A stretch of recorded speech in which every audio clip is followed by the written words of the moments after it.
দাস, আমি হাসলাম মনে মনে, আশ্চর্য। এখানে আমাদের হযরত যে বয়ান করছিলেন, মিসাল দিছিলেন, ওই মিসালটা মনে পড়ছে, হাস। আপনারা খেয়াল করে দেখেন, ভুলে গেছেন কিনা। কোন বাবা মৃত্যুর আগে ছেলেদেরকে জমি লিখে দিতে চায়, একজনকে বেশি আর বাকিদেরকে কম। উকিল সাহেবের কাছে গেছে, তো উকিল সাহেবের সাথে বোঝাপড়া করছে। তো উকিল সাহেব বলছে সব করে দেওয়া যাবে, আমারে 10,000 টাকা দিতে হইব। এখন ওই লোকটা মুফতি সাহেবের কাছে আসছে, হুজুর এই যে উকিল সাহেব 10,000 টাকা নিব, এটা জায়েজ হইব নি? বুঝেন নাই কথা? আগে যে নিজে আকাম করে আইছে, এক ছেলেরে বেশি দিব আর এক ছেলেরে কম দিব, ওটা মাসলা জিজ্ঞাসা না। আমাদের যে জায়গায় স্বার্থ, ওই জায়গায় যায় মাসলা জিজ্ঞাসা করি।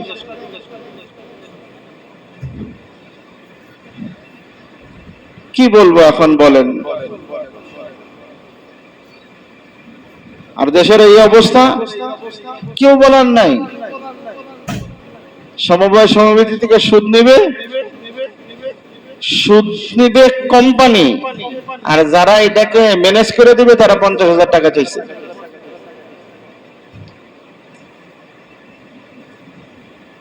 এখন আসে এই 50,000 টাকা কেমনে দিব, এই মাসলা জানবার লেগে।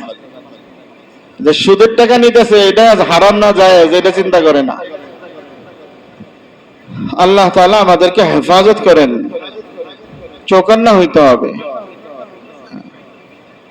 সামাজিক ভাবে চৌকান্না হইতে হবে। আমরা সোনা হাজরা, চানহাটি, মুসলিমহাটি না হইলেও সচ্ছল পরিবার 280। আমি বেশি কথা বলতেছি না, আমাদের মনে হয় 600 উপরে ঘর। 200 পরিবার সচ্ছল আছি। নিজেরা যদি নিয়ত করি যে কোনো বাড়ির ছেলে যাবে, আমরা 1,000 টাকা করে দিব, তাহলে এই বাড়ির বিদেশ যাওয়া হয়ে যায়, হারাম টাকা যাইতে হয় না। এখান থেকে খ্রিস্টান ছেলেরা আমরা বিদেশ পাঠাইছি, আলহামদুলিল্লাহ। আমাদের বিশ্বাস করেন, আমার কোনো যোগ্যতা ছিল না, সে যাবে, আমি পারতেছি না, ওর মায়ে কিছু টাকা দিছে, তো পেরেশান। লাস্টে 50,000 টাকা নিয়ে কি করবো, আমার কাছেও নাই, আমি যেটুক পারার দিছি। দালালও বলতেছে যে না হইলে ক্যান্সেল হয়ে যাবে। হঠাৎ করে আমাদের এই যে সোনা হাজরা ইমান ভাইয়ের ছেলে অনুভব বসছে, চাচা আমি যদি দিয়ে দিই। তো গত পরশুদিন আমার ফোন দিছে, বলছে হুজুর যদি আর কেউ যায়, এখন গেছে দুবাইতে আছে, চাকরি করতেছে, যদি আর কেউ যায় তা আমারে বললেন, আমারে যেমন সাহায্য করছে, আমিও ইনশাআল্লাহ আরেকজন যাওয়ার ব্যাপারে এরকম সাহায্য করব। নিয়ত করলেই হয় যে আমরা সুদের টাকায় যেতে দিব না। যাক, আমি মাসলা এটার মধ্যে ছিলাম না, আমি অন্যটা বলতেছিলাম, এটা এসে গেছে।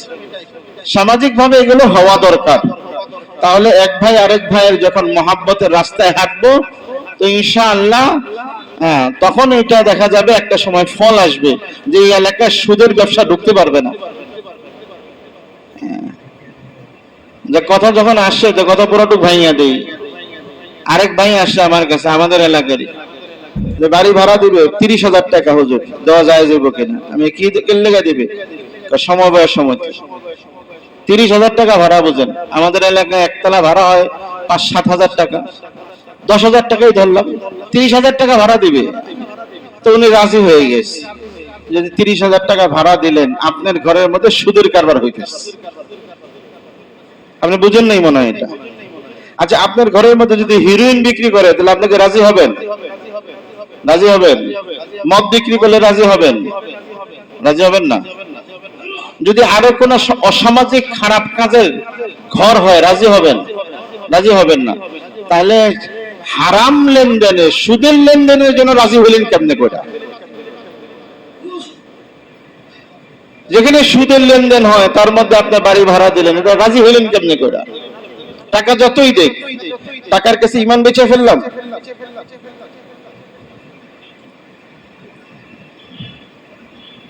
এখন আপনার বাড়িতে বৈশা, আপনার এলাকার থেকে টাকা চুইসা নিয়া, সুদের টাকা দিয়ার নিয়া, তারা তো আর লস করার জন্য এই এলাকায় আসে নাই, আপনার কাছ থেকে নিছে, এলাকার থেকেই নিছে, নিয়ে এখন কত বাড়িকে ফতুর বানায় দিস। আল্লাহ তাআলা আমাদেরকে হারাম মুআমালাত থেকে আল্লাহ তাআলা হেফাজত করে, সবাই বলেন আমিন। তা আমি বলতেছিলাম আগের উম্মতদের ব্যাপারে নবীদের থেকে জান্তর মেহনত নিছে আল্লাহ তাআলা, নিতে নিতে যখন দেখছে যে আর মেহনতের কোনো সুযোগ নাই, তো দুনিয়াতে দিনকে একক দিন বানানোর জন্য আল্লাহ গজব দিয়া উম্মতকে শেষ করে দিছে। আর নবীর মুজিজা হিসেবে তখন কোন আযাব পাঠায়া দিনকে গালিব করছে। কিন্তু আমাদের নবী মুহাম্মদুর রাসূলুল্লাহ সাল্লাল্লাহু আলাইহি ওয়াসাল্লাম উম্মতের ব্যাপারে আল্লাহ এটা ফয়সালা করেনি, বরঞ্চ আল্লাহ ফয়সালা কি করছে, এই দিনকে উন্নতি করার জন্য আসমানে কোনো বালা আর আযাব আর গজব আল্লাহ পাঠায় না, বরঞ্চ এই উম্মতকে আল্লাহ কবুল করছে। তোমার জান, তোমার মাল, তোমার সময়কে দরকার পড়ে, জিহাদ প্রয়োজন পড়ে, রক্ত দিতে হয়, শহীদ হইতে হয়, হয়েও তুমি এই দিনকে দুনিয়াতে বুলন্দ করো। ফায়দা কি পাবা? আল্লাহ রাজি হবে তোমার উপর। এই জন্য তো এই উম্মতের 60 বছর নিয়ে আফসোস করছে। আগের উম্মতরা 1000 বছর পাওয়ার পরে তারা বলে এরা 60 বছরের লোক দুনিয়ায় কেন আসে? যখন নবীরা বলছে যে 60 বছরে এমন আমল করবে তোমরা 100 বছর ঘোড়ার লাগামকে আল্লাহর রাস্তায় ধরে রাখেও তোমরা পাবা না, তখন তারা বলছে আরে আমি যদি এই উম্মতে হইতে পারতাম।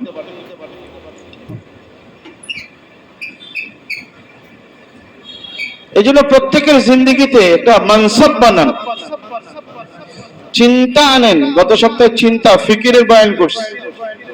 চিন্তা আনেন, আমার জীবনের আয় কতটুকু আসছে, আমি আল্লাহকে কতটুকু দিব। আমার জীবনে হায়াত আল্লাহ কতটা দিছে, আমি হায়াতের কতটুকু ইসলামের জন্য দিব। সব হিসাব করবেন। নামাজ পড়া, বয়ানে যাওয়া, তাবলীগে যাওয়া, ওয়াজ মাহফিলে যাওয়া, ইসলামী কিতাব পড়া, কোরআন শরীফ তেলাওয়াত করা, হিসাব করেন যে আমি 4 ঘন্টা দিব, তো 4 ঘন্টা দিব আল্লাহকে।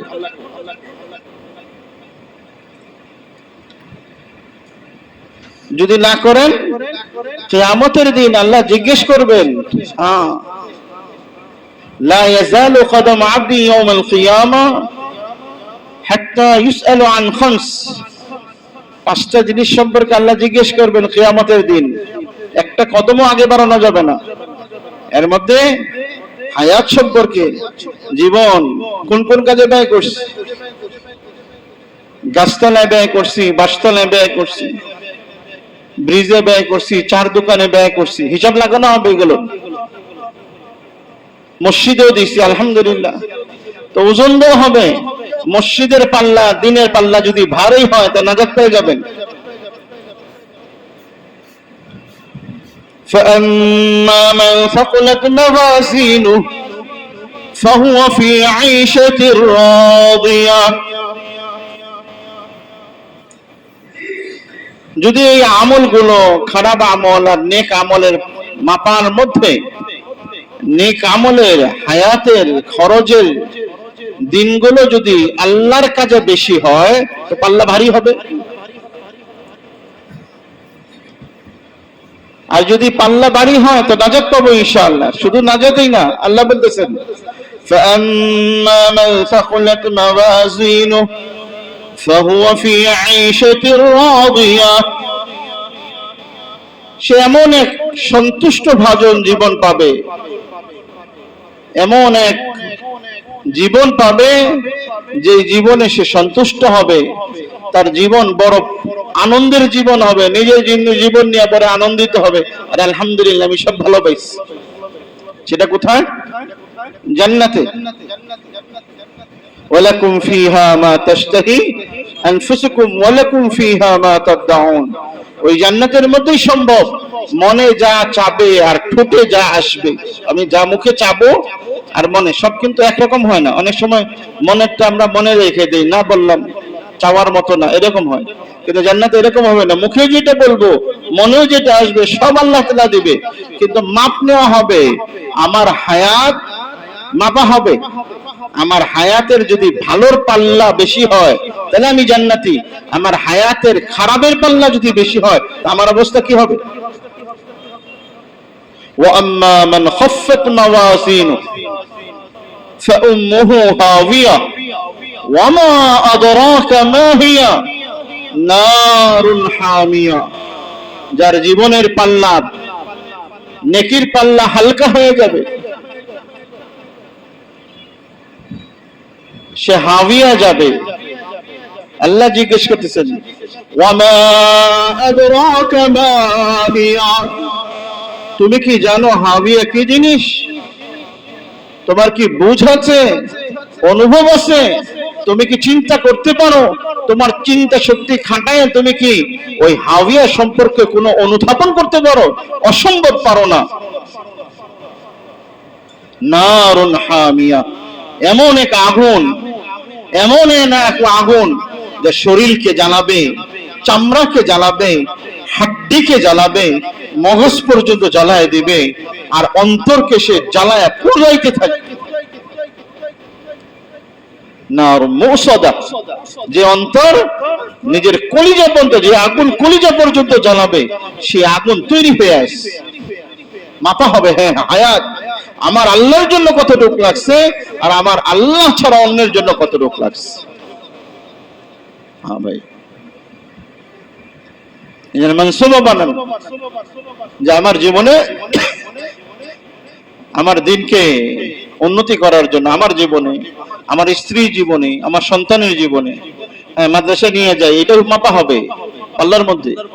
আমি আমার বাচ্চাকে নিয়ে যাই না, নিকাজ এটা। আমার বাচ্চাকে মসজিদে নিয়ে আসি হাতে ধইরা, এটা নিকাজ। আমার বাচ্চাকে সৎ কথা শিখাইতেছি, এটা নিকাজ। আমার বাচ্চাকে ভালো ব্যবহার শিখাইতেছি, বড়রা আসলে সালাম দিও, ভালো কাজ। এই যে শিখাইতেছি, এটা আমার নেকির পাল্লায় মাপা হবে। আমার বাচ্চাকে শিখাইলাম আম্মুর সাথে ভালো ব্যবহার করবা, চাচা আসলে সালাম দিবা, এটাও ভালো কাজ। দেখ, ভালো কাজ তো অনেক, আপনারা বুঝেন না, বুঝলে আস্তে আস্তে সবাই বুঝি, বাকি আরো প্রশস্ত হওয়া দরকার, জেহেল জাকাওয়াত তো ওলামায়ে কেরামের কাছে জেনে নেব। তো ভালো কাজগুলো আমার আমলের পাল্লায় রাখা হবে, কিন্তু কথা হইতেছে আমার হায়াত কষ্ট করা হবে। 2 নম্বর, আমার মাল সম্পর্কে প্রশ্ন করা হবে। মালের ব্যাপারে 2 প্রশ্ন। আবার কোত্থেকে কামাইছো, কামাইয়ের ব্যাপারে হারাম ছিল না হালাল ছিল?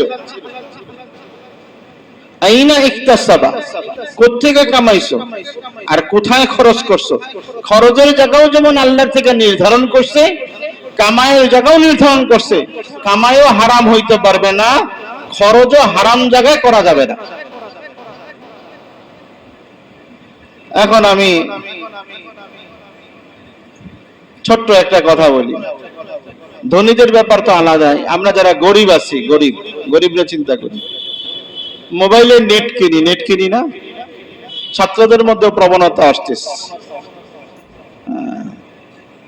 এই নেট কিনা আমি কতটুক হালাল কাজে খরচ করছি আর কতটুক হারাম কাজে খরচ করছি, আল্লাহর কাছে জিজ্ঞেস করা হবে। আমি ফোন করছি, এটা জায়েজ, এটা উপকার, সালাম দিছি উপকার, আর বৈশা বৈশা খেলা দেখছি, খেলা জায়েজ তো দেখা নাকি? হ্যাঁ, খেলা দেখা জায়েজ তো, তো খেলা দেখছি, তো এখন আল্লাহ তাআলা হিসাব করবে। ওই নেটের টাকাটাও জিজ্ঞেস করবেন, আইনা ইকতাসাবতা, কোত্থেকে কামাই করছো, ও আইনা আনফাকতা, কোথায় খরচ করছো, জিজ্ঞেস করবেন। এজন্য ভাই, হায়াতের হিসাব নিজের জীবনে নিজেই করতে হবে, মালের হিসাব নিজে খরচ করতে হবে। আল্লাহ টাকা দিয়েছিলেন ভালো কাজে খরচ করার জন্য, শক্ত কথা তাও বলি, এটাতে ব্লেড কিনা ইনশাআল্লাহ আলহামদুলিল্লাহ দাড়ি ঠিক মতো চাচ্ছেন, হিসাব হবে না? এটা খরচ করে আপনি আরেকজনের জায়গা দখল করছেন, হিসাব হবে না? হবে। এটা খরচ করে আপনি অসৎ কাজে খরচ করছেন, হিসাব হবে। আবার ঠিক তেমনি উল্টা, আপনি টাকাটা আপনার মাকে দিয়েছেন, বাবাকে দিয়েছেন, স্ত্রীকে দিয়েছেন, সন্তানকে ভালো কাজে দিয়েছেন, খারাপ কাজের জন্য না। মাদ্রাসায় দিয়েছেন, মসজিদে দিয়েছেন, রাস্তা করে দিয়েছেন, কবরস্থানে দিয়েছেন, পানির কল বেঁধে দিয়েছেন, তো এগুলো আপনার আমার আমলনামার মধ্যে জমা হবে ইনশাআল্লাহ। বুঝে আসছে তো মসলা? এখন আমি হিসাব করব যে আমার হায়াত, আমার মাল, আমার জান কি আল্লাহর জন্য বেশি খরচ হইল নাকি আল্লাহ ছাড়া অন্য কাজে বেশি খরচ হইল। এটা আল্লাহ আমাকে মাসলা জানাই দিয়েছে, এখন আমাকে হিসাব করতে হবে। আল্লাহ তাআলা আমাদেরকে নিজের জান, মাল, সময়, বুদ্ধি সবকিছুকে দিন দুনিয়াতে বিজিত করার জন্য, জয়ী করার জন্য ব্যবহার করার তৌফিক দান করেন। ওইরকম মুজিজার কথা বলতেছিলাম যে পূর্ববর্তী নবীদের ব্যাপারে আল্লাহর ফয়সালা ছিল, আল্লাহর কুদরতকে ব্যবহার করে নবীকে দুনিয়াতে গালিব করছেন, দিনকে গালিব করছেন, আর ওই সময়ের মহাশক্তিকেও আল্লাহ পরাস্ত করছেন।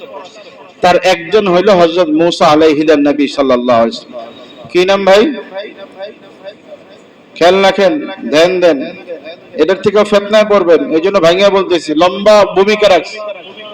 অন্য নবীদের ব্যাপারে, জয়ীর ব্যাপারে আল্লাহ মুজিজা ব্যবহার করছে, আর আমাদের নবীর উম্মতকে দামি করার জন্য, জয়ী করার জন্য এই উম্মতকে মেহনতে লাগাইছে। এটা এক কথা গেছে।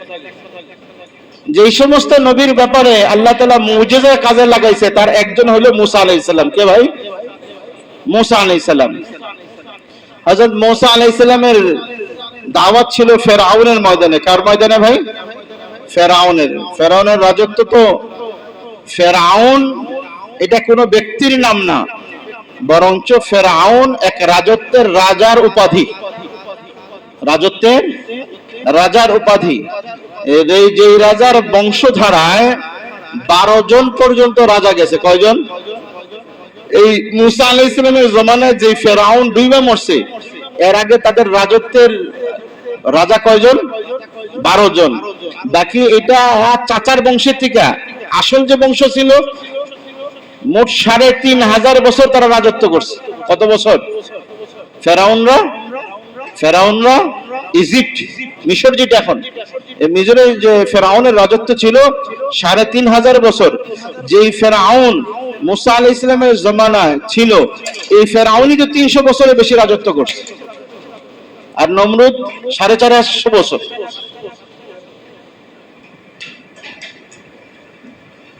তো মূসা আলাইহিস সালামকে আল্লাহ তাআলা ফেরাউনের দরবারে দাওয়াত দিতে পাঠাইছেন। দাওয়াত দিবেন, দাওয়াত কবুল করে নাই। তার জাতি থেকে অল্প স্বল্প কবুল করছে, বাকিটা কবুল করে নাই। সাথে বনি ইসরাইল কিছুটা কবুল করছে, ইহুদি। বনি ইসরাইল হচ্ছে ইহুদি। বনি ইসরাইল আর ইসরাইল এক না, মনে রাখেন, এটা গোলায় ফেলে মানুষ।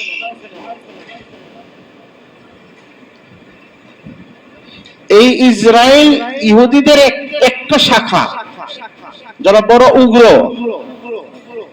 তারা দ্বিতীয় বিশ্বযুদ্ধের সময় বড় বড় শক্তিশালী দেশের সাথে ম্যানেজ কইরা এই ইসরাইল নামক জায়গা ভাড়া নেয় ফিলিস্তিনের কাছে। আমার মাঝে মাঝে মনে হয় দুনিয়া আল্লাহ তাআলা এমন এক পরীক্ষার জায়গা বানাইছে।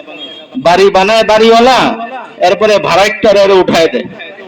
ভাড়াইটারা এর বড় প্রমাণ হলো ফিলিস্তিন। এই ফিলিস্তিন একটা স্বাধীন রাষ্ট্র ছিল, আজকের থেকে না, এই পাক ঐতিহাসিক যুগ আগের থেকে।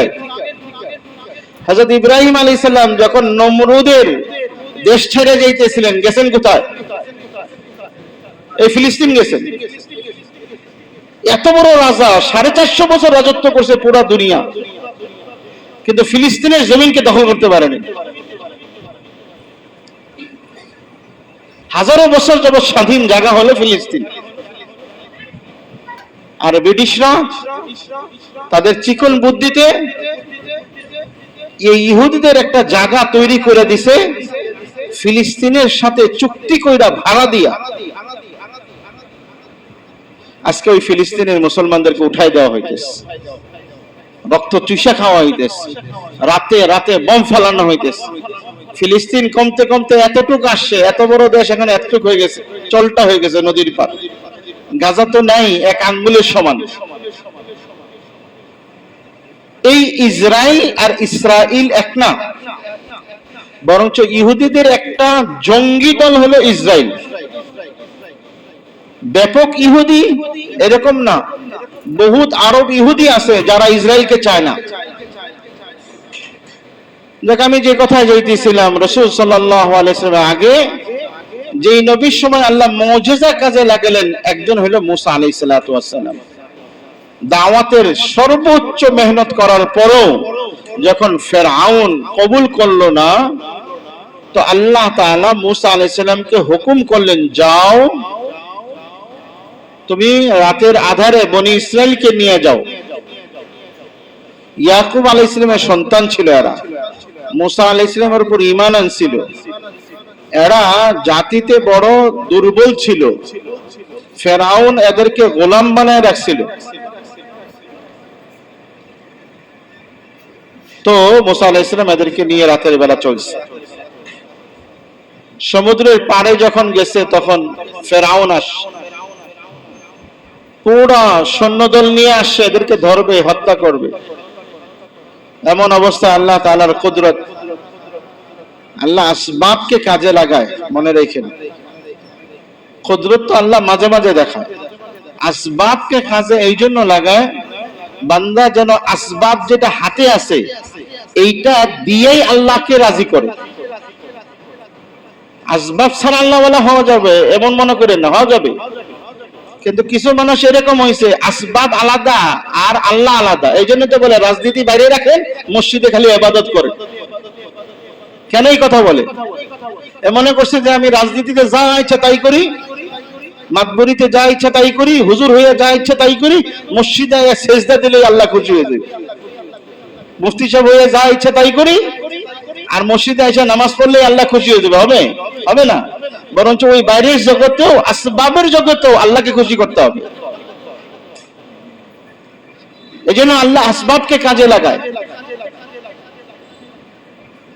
তো মুসা আলাইহিস সালাতু ওয়াস সালামের জাতি বনি ইসরাইল বলতে লাগলো, আই মুসা, আগেই তো ভালো ছিলাম, এখন ফেরাউন ধরলে তো আর আমাদের একটারও রাখবে না, মেরে ফেলবে সবাই। আগে বাড়িতে মার খেতাম, মুর খেতাম, বাড়িতেই বসে থাকতাম, কিন্তু এখন তো সবটাই মারবে ভাই। তো মুসা আলাইহিস সালাম বললেন, ভয় পাও না, আল্লাহ আমার সাথে আছে। এদিকে আল্লাহ তাআলা মুসা আলাইহিস সালামকে বললেন, লাঠি দ্বারা নদীতে, সমুদ্রে আঘাত করো। 12টা রাস্তা হয়েছে, সবাই পার হয়েছে। ফেরাউন বুঝে গেছে এই রাস্তা স্বাভাবিক না, ফেরাউন তো ব্যাককল ছিল না, এই রাস্তা স্বাভাবিক না। এই জন্য ফেরাউন তার ঘোড়ার লাগাম টাইনা ধরছিল। আর আল্লাহ তাআলা আজিব বানানে ওয়ালা, বললাম আসবাবকে কাজে লাগাইছে, তো ঘোড়ার সামনে ঘুড়ি দিয়ে দিছে, যা এখন ঘোড়ায় দৌড়ায়, ঘুড়ি দেখে দেখে। আর মধ্য সমুদ্রে গেছে, পরে আল্লাহ তাআলা পানিকে পোড়া মিলাই দিয়েছে, ডুবে গেছে। এই ছিল মুসা আলাইহিস সালামের ঘটনা। রাসূল সাল্লাল্লাহু আলাইহি ওয়াসাল্লাম মুসা আলাইহিস সালামের প্রায় 33765 বছর পরে আসছে হইল মদিনায় আমাদের নবী, আপনার নবী মুহাম্মদুর রাসূলুল্লাহ সাল্লাল্লাহু আলাইহি ওয়াসাল্লাম। হাদিস আছে, ফালাম্মা কাদিমান নবী সাল্লাল্লাহু আলাইহি ওয়াসাল্লাম মদিনা, মদিনায় যখন আল্লাহ নবী আসলেন, রাআল ইয়াহুদ ইয়াসুমুনা, ইহুদিদেরকে দেখলেন তারা রোজা রাখে, ইয়াউমাল আশুরা, আশুরার দিন। ফাকাল মা হাযা, আল্লাহ নবী জিজ্ঞেস করলেন, এই ইহুদি, এটা তোমরা কি করো? এটা তোমরা কি করো? মুসলিম শরীফের রওয়ায়াত। তো ইহুদিরা বলল, হাযা ইয়াউমুন আসীম, আয় নবী আপনি জানেন না এটা তো মহাদিবস। কেমন মহাদিবস? হাযা ইয়াউমুন আনজাল্লাহু মূসা, এটা এমন দিন যেই দিন আল্লাহ তাআলা মূসা আলাইহিস সালামকে নাজাত দিছে, সমুদ্র পার করে দিছে। ওয়া কওমা, এবং তার জাতিকেও আল্লাহ তাআলা বাঁচায় দিছে।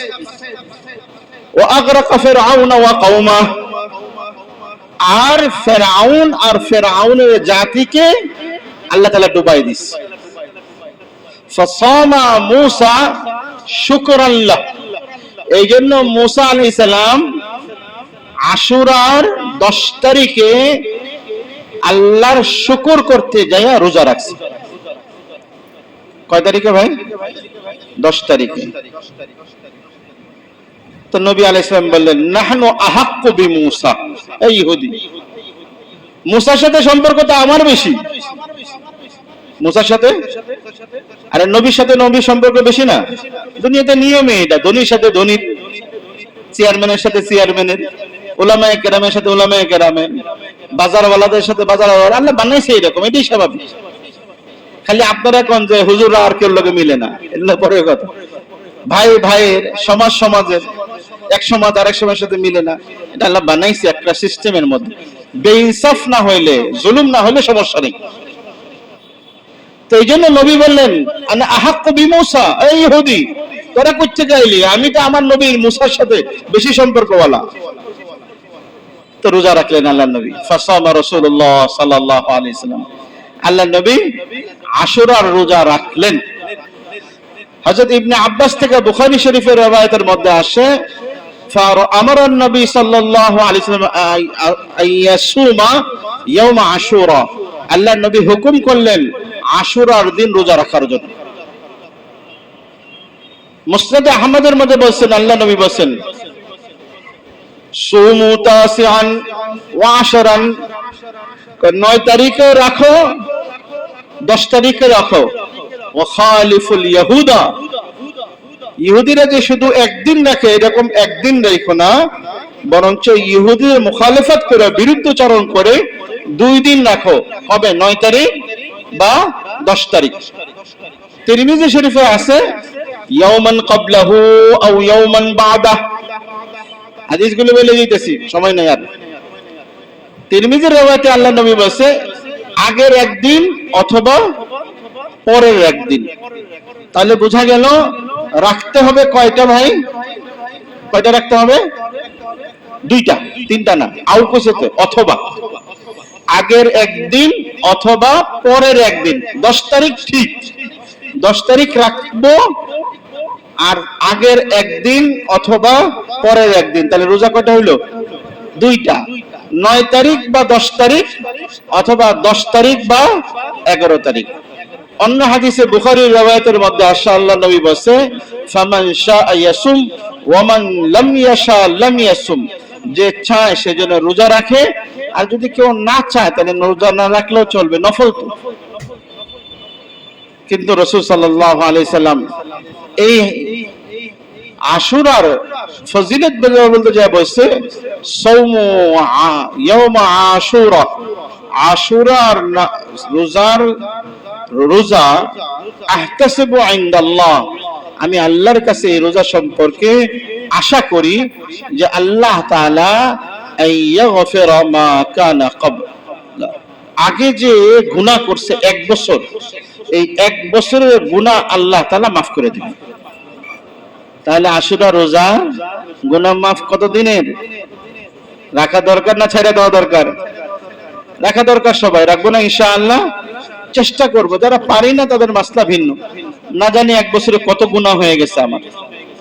এজন্য চেষ্টা করব মুহররম মাসের 10 তারিখের শুধু এইটাই আমল মনে রেখে, আর বাকি যত আমল দুনিয়াতে আছে সব বাড়াবাড়ি বিদআত। এদিকে আলোচনা বহুত করছি, আজকে আর যাব না, সময় শেষ। নবীর থেকে একটাই সুন্নত জারি, সেটা কি? 10 তারিখ রোজা রাখা, তার সাথে একদিন আগে পরে মিলায় রোজা রাখা। অন্য একটা জয়ীফ riwayatের মধ্যে আসে যে মুহররমের 1 তারিখ তার পরিবারের উপর খাবারকে প্রশস্ত করে আল্লাহ তাআলা তার রিজিকের, বছরের রিজিককে প্রশস্ত করে দেন। এই হাদিসের সনদের মানদণ্ড, এটা উলামায়ে কেরাম বুঝবে, সনদের মানদণ্ডে অনেক উঁচা না, জয়ীফ riwayat। বাকি জয়ীফের উপর আমল করা নিষেধ না, হারাম না, এটা বুঝুন। সুতরাং কেউ যদি আর্থিক সচ্ছলতা থাকে তাহলে ওই দিন পরিবারকে ভালো বাজার করে খাওয়ায়, ফ্রিজে গোশত আছে রান্না খাওয়াইবেন, অসুবিধা কি? বাকি বাইরে সিন্নি করা যাবে তো? হ্যাঁ হ্যাঁ, এটা বাড়ির কথা আসে, আলা আহলিহি, বাড়ির কথা। বাইরে সিন্নি করা যাবে? 10 তারিখের কোনো সিন্নি নাই, জিন্দেগির কোনোদিনই সিন্নি নাই। আবার কেউ কইবেন যা করার দিকে গেলাম না। এতটুক বুঝেন, শুধু রোজার মাসালা আছে আশুরার, আর বাকি যা আমল করা হয় সব বেদাত, খুরাফাত এর দ্বারা বান্দা আল্লাহর কাছে পৌঁছে না, বরঞ্চ আল্লাহর থেকে দূরে সরে। কোনো আমল নাই, আর রাত ভরে নামাজ নাই, রোজা নাই, জশ্নে জুলুস নাই, আরো যত কিছু বিদাত করা হয়, কোন বিদাতের হুকুম আল্লাহ তাআলা আল্লাহ রাসূলকে শিখায় নাই। আল্লাহ তাআলা আমাদেরকে নিজের জীবনকে ইসলাম প্রতিষ্ঠার কাজে নিজের জান মাল সময়কে আল্লাহ লাগানোর তৌফিক দান করেন, এবং যে সুন্নত রাসূলের আশুরার দিন রোজা রাখা এবং আগে পরে একদিন, আল্লাহ তাআলা এটাও আমাদেরকে তৌফিক দান করেন। যাদের সুন্নত বাকি আছে সুন্নত পড়ে নেই ইনশাআল্লাহ।